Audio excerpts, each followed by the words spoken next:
로이터 데일리 브리핑. 오늘은 2025년 2월 20일자 소식을 전해드리겠습니다. 어, 탑 로이터 탑 뉴스에서 트럼프가 주장하는 것이 Ukraine was to blame for Russian invasion. 우크라이나가 징계 블레임을 받아야 된다. 러시아의 침공에 대해서. 러시아가 침공한 것이 아니고 우크라이나 젤렌스키 너 편이 잘못한 거 아니야. 지금 트럼프가 이렇게 말을 해가지고 이것이 왜 이런 일이 발생하고 있는지를 한번 생각을 해봐야 될 그런 상황이 지금 되고 있습니다.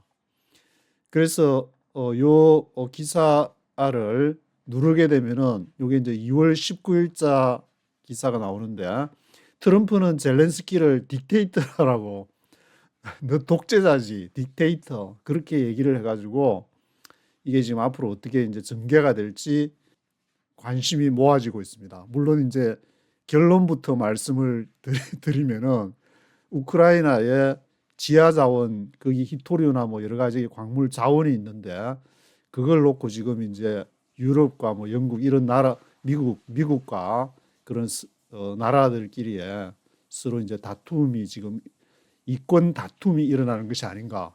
제가 쭉 정리를 하다 보니까 그런 생각이 드는데, 그것부터 한번 보시면은 여기 이제 흑연, 우라늄, 티타늄, 리튬 이런 게 전기 자동차 뭐 배터리 핵심 구성 요소니까 리튬은 이것을 우크라이나의 주요 광물 50%를 확보하는 것을 젤렌스키가 거부를 하니까 트럼프가 열받아가지고 딕테이터라고 그랬는 건지, 일단 이 거래의 달인 우리 트럼프 대통령이 젤렌스키를 그렇게 딕테이터라고 한 것이 탑 뉴스로 올라와 있습니다.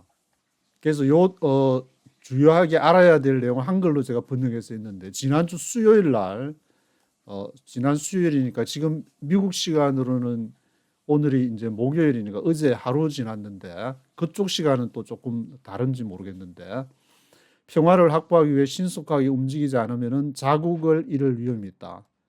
우크라이나 위험하다, 이런 식의 어떤 경고를 날린 거고, 유럽에 있는 미국 동맹들 사이에서 트럼프의 러시아 우크라이나 분쟁 종식 접근 방식이 모스크바에 도움이 될 수 있다.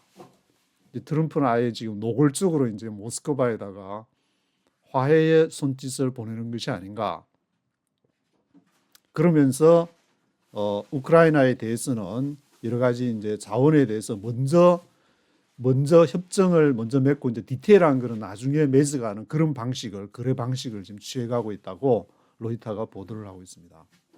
그래서 그 기사 내용 안에 있는 거를 여기 한글로 보시면은, 지난주에 미국이 전기자동차 배터리 리튬 같은 거 핵심 구성 요소 리튬을 포함해서 우크라이나 주요 광물 50% 확보하는 것을 허용해 달라. 이거 미국이 제안한 건데 젤렌스키가 이제 거부를 했다.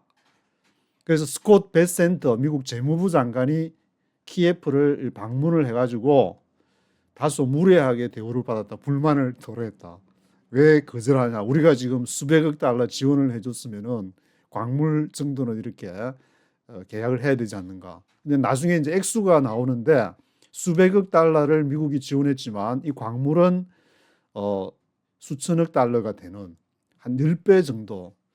만약에 이게 된다면은 트럼프는 그야말로 거래의 달인이라는 말을 들어도 이걸 그렇게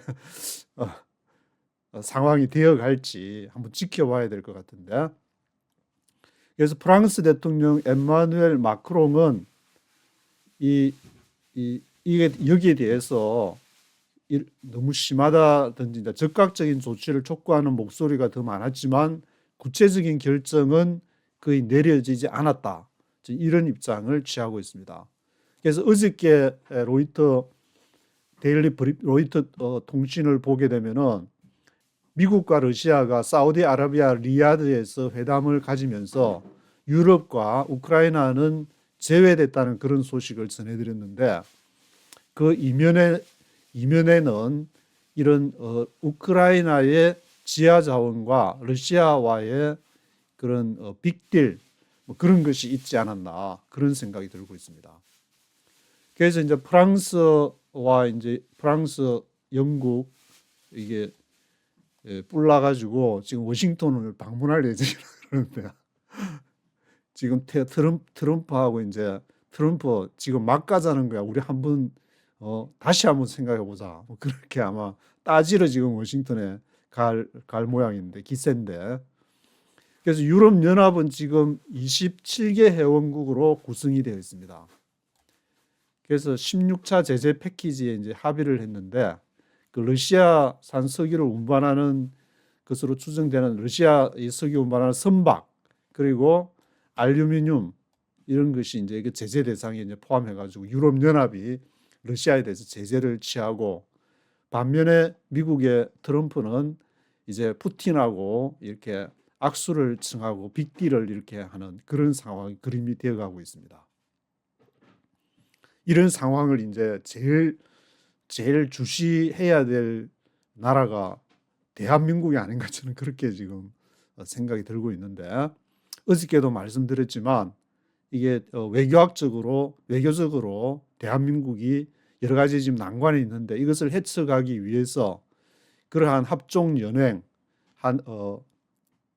미한일 가운데에 북중러 이렇게 있는 가운데에 우리가 여기에서 러시아와 러시아, 대한민국, 미국, 한미러, 미한러 이렇게 해야 되나? 한미러 해야 되나? 한국에서 한미러 이렇게 해서 나갈 수 있는 그런 합종 연행의 그러한 국가 이익이 걸린 문제가 지금 다가오고 있지 않나 그런 생각이 들고 있습니다. 그래서 로이터 데일리 브리핑이 정리한 영문자를 한글로 이렇게 보시면은 지금 이제 트럼프 대통령은 취임한 지 한 달도 되지 않아 가지고 미국의 정책을 지금 뒤집고 있다. 한판 뒤집기에 이를 나서고 있는 지금 트럼프의 모습이 보이고 있고 우크라이나의 광물 거래를 간소화해 가지고 신속하게 협정을 체결하고 나중에 우크라이나 광물 자원을 얼마나 소유할 것인지 또는 세부 조건을 협상할 수 있다고 익명의 로이터 통신이 이 소식을 전하고 있습니다.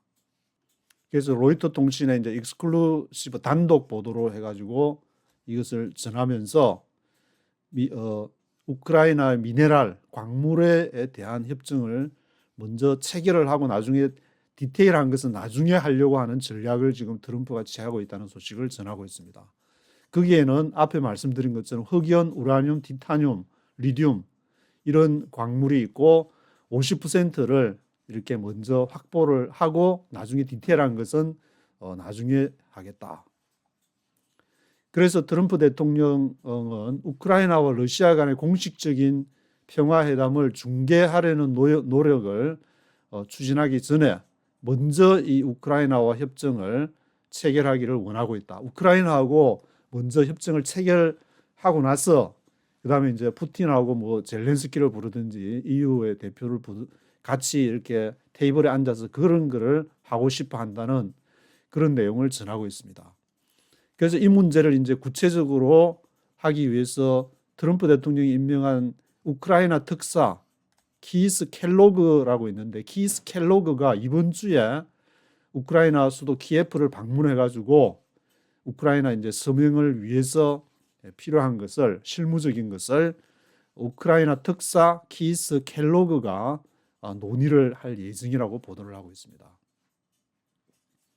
그래서 요 영문 기사를 아래 한글로 보시면은 수백억 달러의 그동안에 이제 미국은 우크라이나에 대해서 수백억 달러 군사 원조를 했는데 이 광물 채굴권은 지금 5천억 달러 되니까 수백억 달러 뭐 한 500억 달러 생각한다면 5천억 달러니까 10배 트럼프는 10배 장사를 지금 이문을 10배를 하기 위한 그런 협상을 하고 있다. 협상의 달인 트럼프의 이렇게 행보에 지금 주목이 되고 있는 그런 상황이 되고 있습니다. 그래서 이렇게 지금 굉장히 빠르게 진행이 되고 있기 때문에 이렇게 빠른 타임라인은 굉장히 이례적이다.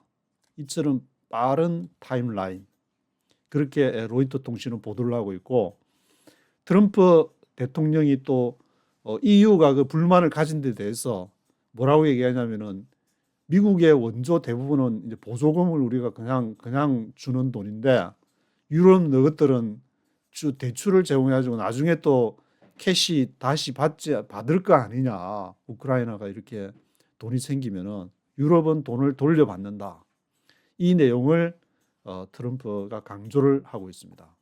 그리고 in other news, 다른 소식들을 보시면은, 하마스가 이스라엘에서 납치된 어린이 2명의 인질, 이거를 이제 시신을 넘겨줬다는 그런 내용이 들어와 있고, G20 정상회의에 참석한 외무 장관들이 지금 남아프리카에서 회의를 갖고 있는데, 우크라이나 전쟁이나 이런 뭐 여러 가지 지금 불화로, 주최국하고 불화로 인해 가지고 미국 외교부 장관도 지금 참석을, 마크 루비오 외무부 장관은 사우디로 날아갔는데 G20에는 참석을 안 한 모양인데, 그래서 지금 불만이 국들 사이에서 긴장이 지금 고조되고 있다. 그런 소식을 전하고 있습니다.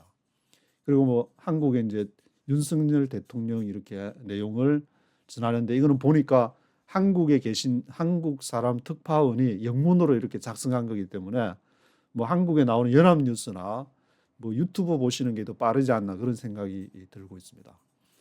다음 소식은 미국 식품의약국 FDA에서 쓰지 말아야 될 용어, 금지된 용어 목록에 여성 장애인 노인 영어로 보시면은 woman이라든지 disabled, elderly 이런 말을 쓰지 금지된 용어다. FDA에서 그렇게 소식을 전하고 있습니다. 비즈니스 소식에서는 지금 여기 미국에 이제 여기 시장인데, 뭐 한국 사람들은 주로 이제 미국에서 H마트에 자주 가지만, 저도 베이사이드에 있으면서 요 프랜시스 루이스에 있는 H마트에 와이프랑 가끔씩 같이 갈 때가 있는데, 여기 이제 스태그플레이션이 지금 문제가 되고 있다. 미국 마켓에서. 스태그플레이션이 뭐냐면은 이제 인플레이션에 우려가 된다는 얘기는 나왔는데, 인플레이션은 물가가 상승한다. H마트나 코스코를 갔더니 물가가 비싸져 가지고, 야, 사기가 이게 너무 부담이 된다. 생활에 이제 좀 부담이 된다. 그것이 바로 인플레이션이 되는데, 이 스태그플레이션이라는 것은 뭐냐면은, 인플레이션처럼 물가가 상승하면은 이제 공장에서 기업들이 물건값이 올라갔으니까 물건을 만들면 이문이 더 많으니까 이렇게 경기가 활성화돼야 정상인데, 그 반대로 물가는 올라갔는데 경기는 침체하는 현상을 스태그플레이션이라 합니다. 스태그넌트라는 것이 이제 흐르지 않는, 정체된, 막 물가가 막 이렇게 올라가면 막 공장을 돌려서 막 물건을 많이 만들고 그렇게 경기가 활성화되는 것이 이게 흘러가야 되는데, 그것이 스태그넌트가 돼버리는 그런 상태. 그래서 미국에서 어저께 제가 폭탄 2개가 있다고, 하나는 인플레이션 폭탄, 하나는 주가 폭탄이라고 그랬는데, 이것이 스태그플레이션 같은 경우에는 인플레이션이 되는데 경기가 침체될 경우에, 미국은 소비로 이렇게 움직이는 나라니까 소비가 침체될 경우에 그것이 이제 좀 여러 가지 문제, 주가에도 영향을 미치고 사람들이 또 투자를 많이 하면서 경기가 좋아야 되는데, 인플레이션이 되면서 경기가 침체가 되면은 투자도 잘 못하게 되고 또 임금은 더 달라 하니까 이게 악순환이 반복이 될 경우에는 미국이 그런 악순환의 고리에 빠지게 될까 말까. 트럼프가 이제 어떻게 하는지를 봐야 되겠지만, 그래서 트럼프가 이제 한번 넘버 1, 2, 3 큰 어떤 그래서 넘버 1이 지금 우크라이나를 놓고 딜을 하는 것을 보고, 그 다음에 보면은 대충 이제 행정부에서 일론 머스크 이제 도찌에서 지금 이제 돈을 공급하는 것이 아니라, 통화 팽창이 아니라 통화를 억제하면서 줄여가는 상황이니까 이것을 어떻게 해나갈지 좀 지켜봐야 되는 그런 상황이 되고 있습니다. 그래서 이 비즈니스 마켓 소식에서 한글로 보시면은 스태그플레이션에 대한 우려를 얘기했고, 미국에 있어서 일본은 굉장히 중요한 나라라고 할 수 있는데 기업 중에 10곳 중에 9곳이 트럼프 대통령의 비즈니스에 대해서 부정적인 영향을 미칠 것으로 예상하고 있다는 그러한 내용을 보도를 하고 있습니다. 그래서 뭐 그 이전에는 이제 엔캐리 트레이드 해가지고 미국에서 이자율을 내리고 일본에서 이자율을 올리면은 그게 별로 재미를 못 보는 미국에 투자했던 일본에 그 투자된 돈들이 일본으로 다시 빠져나가게 돼가지고 미국의 돈이 사라지게 된다. 그것이 이제 엔캐리 트레이드라고 하는데 그 영향과 함께 일본 기업들은 별로 트럼프가 지금 있는데 어떻게 할까 지금 이렇게 보고 있는 상황이 아닌가, 주시하고 있는 그런 상황인 것 같다는 생각이 들고 있습니다. 그 다음 소식은 애플에 대해서 애플이 지금 AI를 탑재한 저가형 스마트폰을 출시를 했는데 16E라는 아이폰 16E 그리고 무슨 데이터도 이제 연결하는데 도움이 되는 그런 걸로 애플이 저가형 스마트폰을 출시를 했다. 다음은 요 틱톡에 대한 얘기인데 틱톡이 글로벌 직원을 구조조정의 일환으로 해고하고 있다는 소식을 하고 있습니다. 틱톡은 전에 이제 미국이 금지를 했다가 다시 또 해제를 했다가 지금 또 앞으로 이제 틱톡에 대해서 어떻게 할지를 봐야 되는데 미국의 국민들은 재밌게 보고 있는데 이것이 안보나 막 그런 정보들이 다 중국으로 들어가니까 이것을 우려해가지고 금지를 했다가 또 국민들이 막 아우성 치니까 왜 재밌는 거 뺏어가 그러니까 또 해제를 했다가 글로벌 직원을 이제 구조조정한다는 그런 얘기도 틱톡도 어떤 이렇게 안보의 어떤 중요한 한 측면이기 때문에 지금 미국이 주시를 하고 있는 그런 상황이 되고 있습니다. 그리고 메르세데스 벤처 소식을 전하면서 2025년 올해에 크게 수익이 감소할 것으로 예상이 돼 가지고 이렇게 비용 절감 계획을 마련하고 있다. 뭐 이거는 이전부터 나온 얘기니까 전기자동차 했는데 그렇게 트럼프가 와도 이렇게 이 독일 자체가 지금 이제 불경기 문제가 이렇게 나오고 있어가지고 메르세데스 벤츠도 별로 재미를 못 볼 것 같다는 그런 얘기를 하고 있습니다. 그래서 바로 다음 소식이 독일의 이제 경제에 대한 그런 소식을 얘기하면서 독일 경제가 빵빵했는데 스트렝스가 became weakness 아주 약하게 돼버렸다. weakness 돼버렸다. 어떻게 이렇게 됐냐. 그런 내용을 이렇게 쭉 소개를 하고 있습니다. 그래서 독일 경제가 지금 많이 부각이 되고 있는 이유가 오는 일요일에 이게 보팅을 하기 때문에 투표를 하는 그런 날이 돼가지고 지금 이제 독일의 경제 모델 이 이카노믹 모델이 독일의 경제 모델이 이게 괜찮은 거냐에 대한 의문을 지금 제기하고 있다고 얘기하고 있습니다. 왜냐하면 독일은 그 산업 그걸로 이제 제조업을 해서 수출을 하는 나라였고 독일이나 뭐 일본이나 대한민국 다 이제 어떤 제조업 국가라고 할 수도 있고 대한민국이 특히 이제 제조업의 강국이라고 할 수 있지만 이 독일의 모델을 보니까 산업을 돌려서 수출을 하는데 이 모델이 우리가 괜찮은 거냐 의문을 지금 제기하고 있는 그런 상황이 되고 있습니다. 그리고 마지막 소식으로는 여기 3디멘셔널 스트럭처에서 세 개의 층이 있다고 얘기를 하는데 어저께 제임스 웹 그 텔레스코프를 해서 쭉 보여줬는데 높은 음자리표 같은 블랙홀 했는데 오늘은 요 소식을 이렇게 전하게 되면서 이게 웨딩 케이크처럼 이것이 아주 이제 태양보다 더 뜨거운 태양보다 bigger and hotter than our sun 우리 태양계보다 더 뜨거운 게 있는데 요 위에는 층이 이렇게 세 개가 있는 게 처음으로 발견이 됐다. 그 소식을 전하고 있습니다. 오늘은 여기까지 하도록 하겠습니다.